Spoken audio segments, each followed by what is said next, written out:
Hi guys, আসসালামু আলাইকুম। আপনারা সবাই কেমন আছেন? আল্লাহ তাআলার অশেষ রহমতে আমরা ভালো আছি। এই তো সকালবেলা ঘুম থেকে আনারস খাইতেছিলাম। ঘুম থেকে উঠা দেখি আমার মা আনারস কাটছিল, খাইতেছিলাম। আনারসটা অনেক মিষ্টি ছিল, মজা অনেক। আর এই জায়গায় আমার মায়ের কলার পিঠা বানাইবো, সব রেডি করতেছিল। রাত্রে আমাদের একটা কলার ছড়া পাকছে অনেক বড়, তাই কলাগুলো নষ্ট হয়ে যাবো। আমার বাবাই বলছিল যে কলার পিঠা বানানোর জন্য, তাই তো আমার মা সকাল সকাল কলা পিঠা বানানোর প্রস্তুতি নিতেছিল। এর তো দুধ, আমাদের গাভীর দুধগুলো অনেক সুন্দর, জাল দিলে সুন্দর একটা ঘ্রাণ আসে। আমার ছেলে খায় আর আমার বাপে খায় প্রতিদিন। এর তো আমি পাকঘরে নিয়ে রাখলাম দুধটা, ওই যে আমাদের গরুগুলোর থেকেই দুধ হয়। আর এই তো আমার ঘরের অবস্থা, এর আগে ঘর গুছানো ছিল, মোটামুটি গুছাবো এখন। ঘরের পরিস্থিতি দেখেন কিরকম করে রাখছে আমার ছেলে, আমার ছোট ভাই। আর এই জায়গায় এই যে আমার ছেলে একটা বালতি আইনা টাইনা রেখে দিছিল, সে কাঙ্ক্ষিত কলার পিঠা আমার মায়ের হাতের। খাইতে পিঠাটা অনেক মজা ছিল। কাদের কাদের এলাকায় এই পিঠাটা খাওয়া হয়, কলা দিয়ে, আটা দিয়ে, চিনি দিয়ে, এটা তেলে ভাজা খায়। পিঠাটা অনেক মজা ছিল। আমাদের এই জায়গায় খায়, সব জায়গায় নাও খাইতে পারে।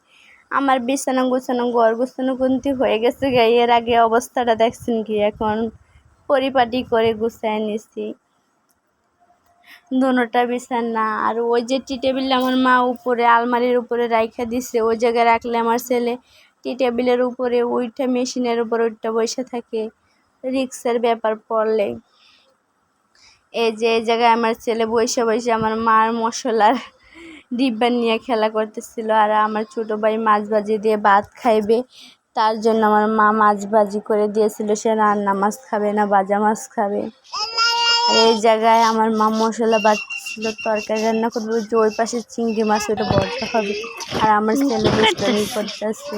আজকে সরপুঁটি মাছ, বড় বড় সরপুঁটি মাছ রান্না করব, আর টাকি মাছ রান্না করবে, শাক রান্না করবে, লতির ভর্তা ছিল, চিংড়ি মাছের ভর্তা, মরিচ ভর্তা। আর এই মাটির দলাগুলো দেখতেছেন, এগুলো দিয়ে আমাদের যে ঘরগুলো লেপা হয়, যে মাটির ঘরগুলো থাকে, অনেক জায়গায় এরকম রাখে, কিন্তু সব সময় তো মাটি, ভালো মাটি পাওয়া যায় না, তাই তো রেখে দেয় আগে।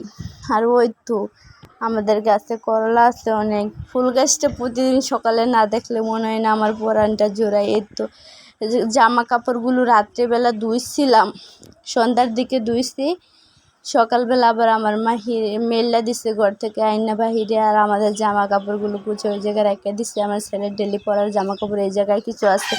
বিছানাটা আমি গুছাবো, বিছানাটা এখনো গুছানো আছে। আর এই তো মায়ের রান্না করতেছিল, হলুদ মরিচ কম দিচ্ছে বলতে, ক্যামেরায় তেমন একটা বোঝা যাইতেছে না। আমার ক্যামেরাটা একবারে গেছে গা, ভাত আছে, আপনার শাক দিয়ে রান্না করতেছি না, সেজন্য।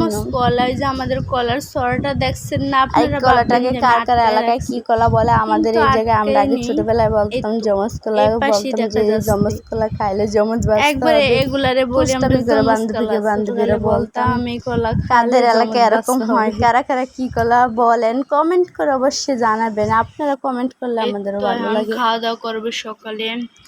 এটা সকালবেলা খাইতেছিলাম, এটা কচুর লতির ভর্তা, এটা পাট শাক।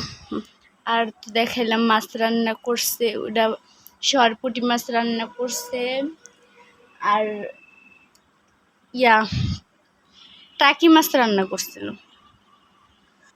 ওইটা এখন আমি খাবো না। এখন দুপুরের টাইমে এবার আমার আব্বু বাজার থেকে তরমুজ আনছিল। তরমুজটা দেখতে দেখেন কতটা কিউট লাগতেছিল, অনেক লাল ছিল, মিষ্টি ছিল, মজার একটা তরমুজ ছিল, অনেক লাল। আমি মনে আমার জীবন এত লাল তরমুজ দেখলে এটার মতন এত কিউট দেখিনি। বিশ্বাস করবেন না, আমরা যেমন দেখা যাইতেছে তার চেয়ে অনেক সুন্দর। আর এই তো মিষ্টি আনছিল, এই যে মিষ্টিগুলো আমার ছেলে কারাবিরি লাগিয়ে দিছিল আমার জন্য খাওয়ার লাইগা। আজকের ভিডিওটা ভালো লাগলে লাইক, কমেন্ট, শেয়ার, সাবস্ক্রাইব করতে কিন্তু একটু বলবেন না। কমেন্টে আপনাদের মূল্যবান মতামতটি জানাবেন। ভালো থাকবেন সবাই, আসসালামু আলাইকুম।